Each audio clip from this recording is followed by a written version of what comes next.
When Patty Loveless and Vince Gill stepped on stage together in the early 1990s, something changed in country music. Their voices blended like they were born from the same sorrow, the same truth. But behind those haunting harmonies, the industry whispered another story, that what united them wasn't just music. Rumors swirled through Nashville honky-tonks and radio stations, late-night studio sessions, lingering looks on stage, the kind of chemistry that made love songs feel too real. Fans wondered if the friendship between the Kentucky-born songbird and the Oklahoma gentleman hid something more. For years, neither spoke about it. They let the music speak instead. From the tender ache of "Go Rest High on That Mountain," to the aching purity of "My Kind of Woman, My Kind of Man." But now, at 68, Patty Loveless has broken her silence. Her truth isn't the one the tabloids sold. It's something deeper. A revelation about loss, loyalty, and the kind of bond that fame can't fabricate nor time erase. What she finally revealed about Vince Gill changed how fans remembered them both. When Patty Loveless first met Vince Gill in the late 1980s, both were navigating the demanding rhythm of country music's golden era.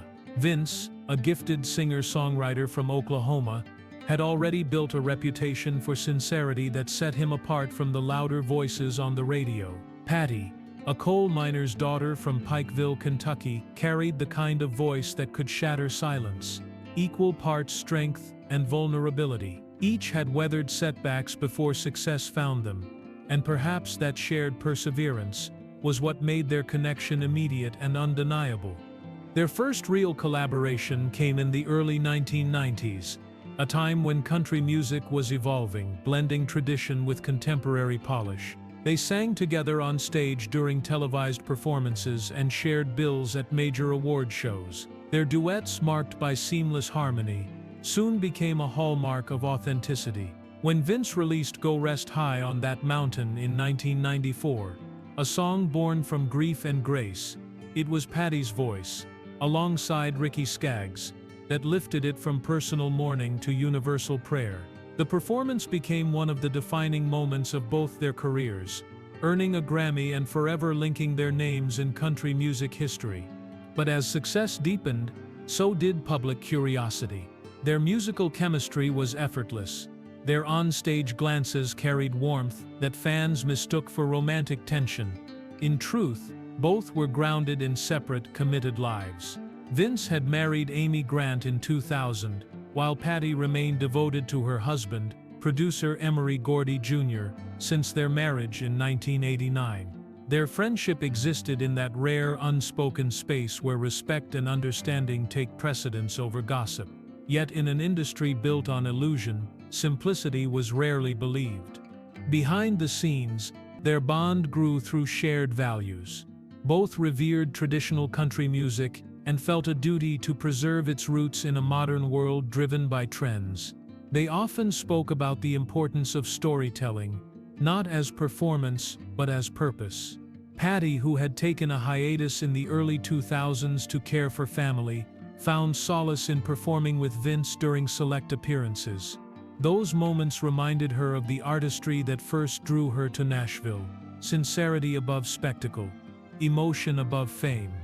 The admiration between them was not hidden, but it was often misunderstood. Vince once introduced her at the Country Music Hall of Fame induction ceremony with visible affection, calling her voice one of the purest to ever grace a stage. For Patty, that moment encapsulated what their friendship truly represented: two artists who had carried the torch for honesty in an era of commercial noise. Their collaborations were never frequent, but they were always meaningful. From tribute shows honoring George Jones to emotional performances at memorial concerts, their presence together carried weight. It wasn't calculated, it was connection made visible. And in those rare harmonies, fans felt something sacred: the meeting of two souls who sang not for glory, but for truth. Years later, when Patty stepped away from the spotlight, Vince continued to speak of her influence, often crediting her with preserving the integrity of their shared genre. Their story, free from scandal and full of grace, became a quiet rebellion against the noise of fame. Now, as Patty Loveless finally speaks about Vince Gill, her words do not revisit gossip or regrets. Instead, they honor a friendship that endured because it was built on what truly matters: trust, artistry, and mutual respect. It is a reminder that some relationships, though never romantic, define a lifetime more profoundly than love stories ever could. Success in Nashville often carries a price, and for Patty Loveless and Vince Gill, that price was visibility. By the mid-90s, their partnership had become synonymous with purity in country music. Each note they sang seemed to stand against the tide of an industry that was turning toward polished commercialism. But standing for authenticity often means standing alone, and both artists would learn the quiet strain that comes with being genuine in a business built on perception. As Vince's star rose with albums like I Still Believe in You and When Love Finds You, he became one of the most decorated voices in country music. Patty, meanwhile, released When Fallen Angels Fly in 1994, a record that won the Country Music Association's Album of the Year and solidified her as one of Nashville's most respected storytellers. Yet with the acclaim came pressure. Record executives wanted crossover appeal, smoother edges, and radio-friendly hits. Patty resisted those demands, clinging to the kind of emotional storytelling that first brought her to the stage. Vince, though more adaptable, often found himself wrestling with the same artistic conflict: how to evolve without losing the truth in the sound. Their friendship deepened in those years of quiet rebellion. Off stage, they confided in one another about exhaustion, industry politics, and the loneliness that sometimes hides behind applause. Both had spent decades proving their worth, and though their careers flourished, they were still treated by some as traditionalists in a market obsessed with reinvention. Patty's refusal to conform cost her chart success, while Vince's commitment to emotional honesty earned him admiration, but also the label of being too soft for a new generation of radio. The tension between their personal ideals and professional expectations became the invisible thread that tied them together. They saw in each other the reflection of what it meant to remain steadfast when compromise could have been easier. During tribute performances or shared appearances at the Grand Ole Opry, they carried that mutual understanding in the way they performed: no theatrics, no artifice, just voices that told the truth. But authenticity rarely shields anyone from struggle. Patty's health and vocal challenges, along with her desire to prioritize her marriage and family, led her to withdraw from the public eye in the early 2000s. Fans speculated that something had gone wrong, that perhaps her relationships within Nashville had soured. Vince, meanwhile, was navigating his own transition, mourning the loss of close friends and finding solace in faith and family. Both artists were facing crossroads, each marked by sacrifice. For those watching from the outside, it seemed like the distance between them had grown. Their collaborations became less frequent, and rumors began to replace understanding. Some wondered if artistic differences or personal conflicts had driven them apart. But the truth was far simpler. They were living separate chapters of the same story.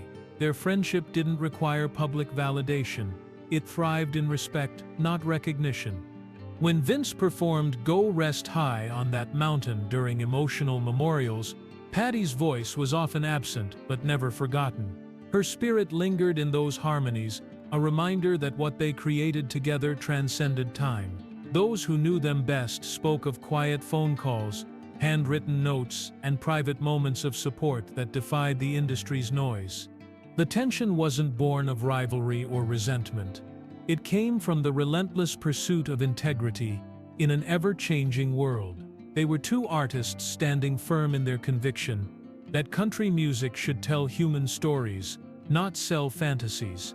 And though the world might have forgotten how much they shared, they had not.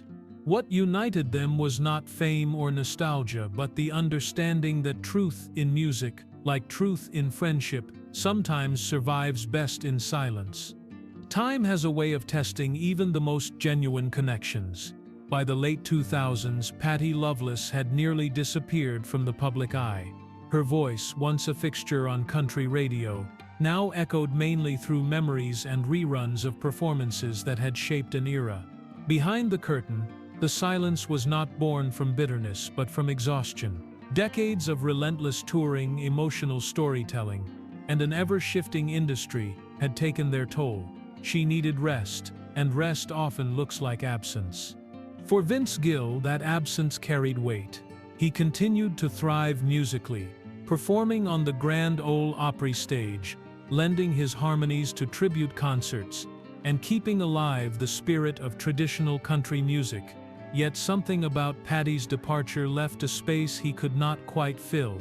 Whenever he performed songs like Whenever You Come Around or Tryin' to Get Over You, there lingered a trace of sorrow, a subtle ache that spoke to bonds tested by time and circumstance.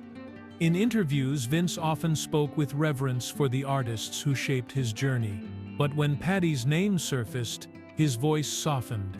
He described her as one of the purest storytellers Nashville had ever known, someone who sang from the marrow, not for applause. That respect was mutual. Patty, though removed from the spotlight, never spoke unkindly of her peers. When asked about Vince, she would smile gently, recalling his kindness and his unwavering ability to make music feel sacred. But beneath those tender recollections was an unspoken truth. Both had faced private storms, the deaths of mutual friends, the decline of traditional country on mainstream platforms, and the emotional fatigue of constantly defending their art had weighed heavily.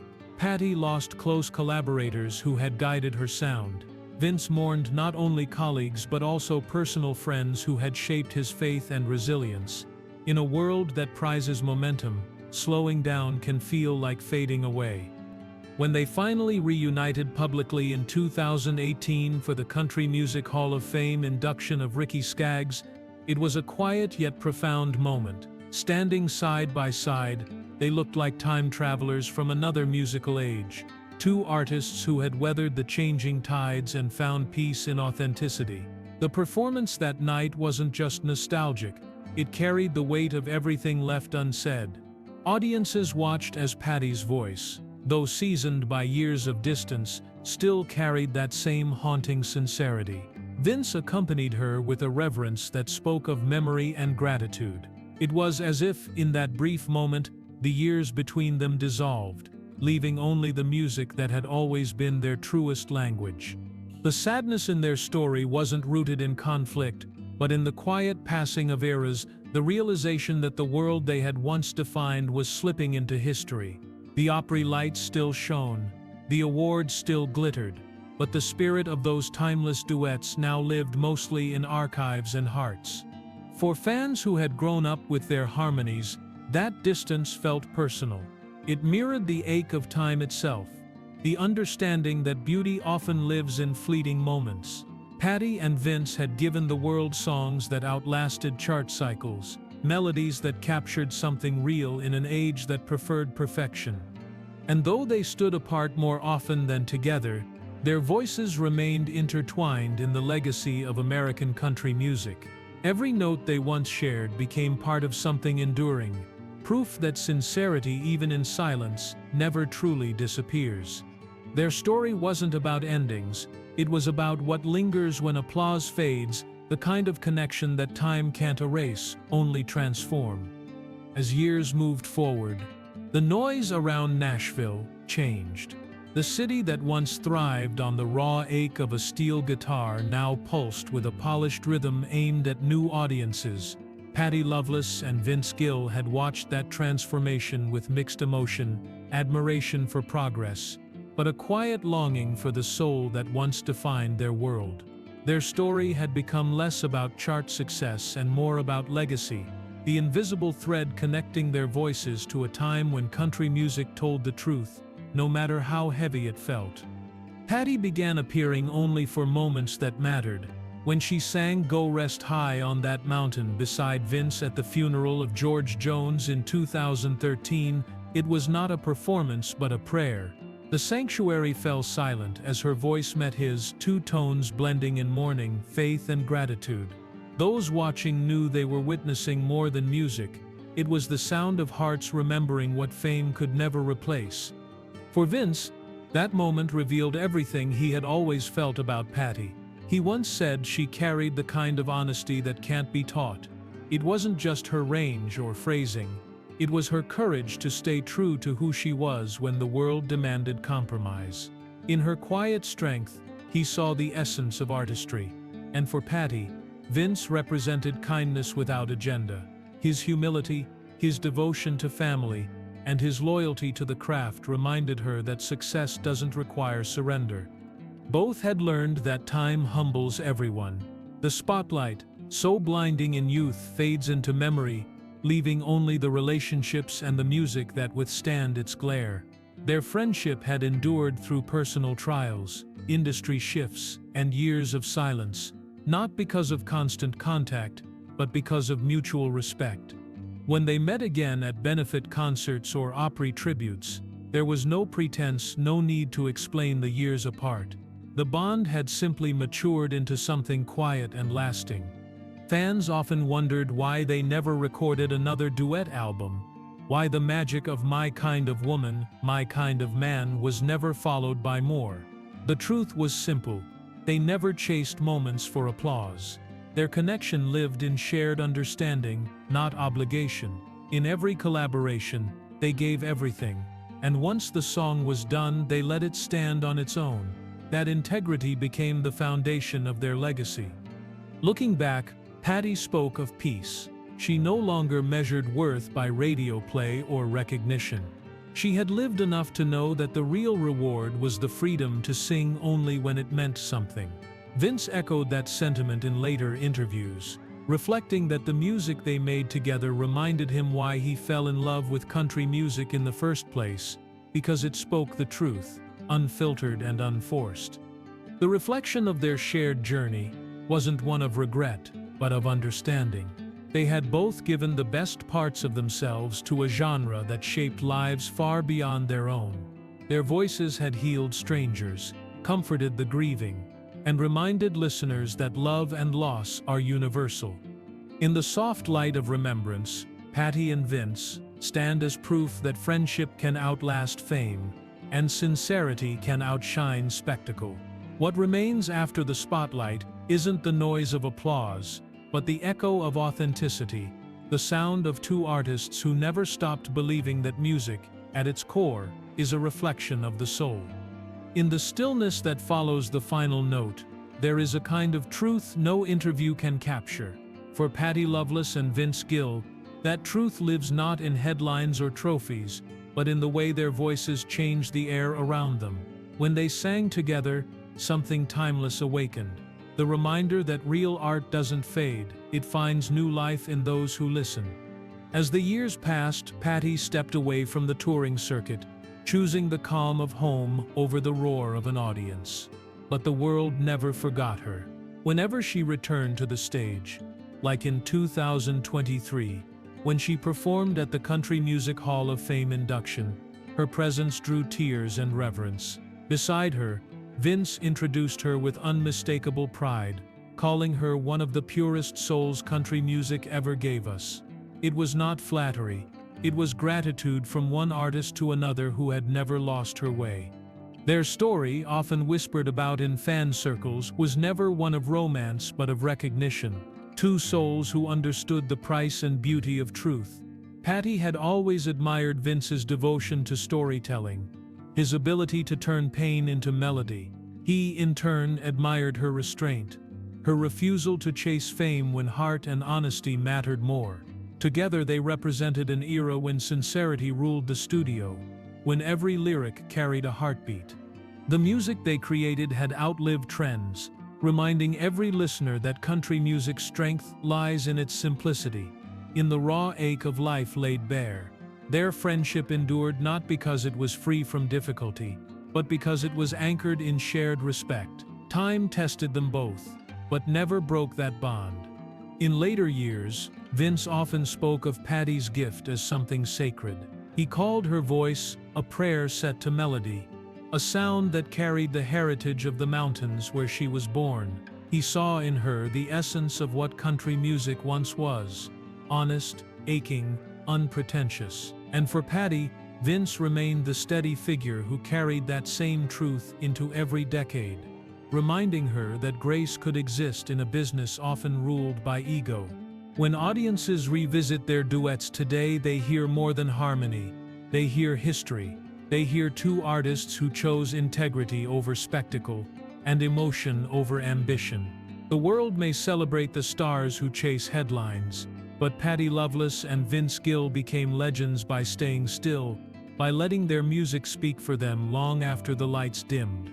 Redemption in their story was never about mending what was broken. It was about realizing that nothing truly needed fixing. What they shared, that trust, that artistry, had already fulfilled its purpose. Through heartache, triumph, and change, their friendship had shown what authenticity looks like when the stage curtains close. And as the final chapter of their journey continues to inspire, one truth remains undeniable. The real legacy of Patty Loveless and Vince Gill is not only in the songs they sang, but in the integrity with which they lived them. Their voices became mirrors for the human condition, filled with longing, courage, and grace. In the end, their story reminds us that the greatest duet is not always between two singers, but between the heart and the truth it dares to tell. Time has a way of revealing what truly matters. For Patty Loveless and Vince Gill, that revelation came not in fame, but in quiet understanding. Their voices, once joined on stage, became echoes of something far greater than applause, a testament to humility, grace, and shared devotion to the music that shaped their lives. Through the decades, both have faced loss, love, and change, yet their connection remains untouched by the noise of the world. It endures in every note of "Go Rest High on That Mountain," in every trembling harmony that still moves audiences to tears. They didn't chase history, they became it. What remains now is a legacy built not on rivalry or scandal, but on the courage to stay true to what is real. Their friendship, forged in the fire of country music's golden years, still whispers a truth too rare for fame to hold: the heart remembers what the world forgets. For more emotional stories, check out this video.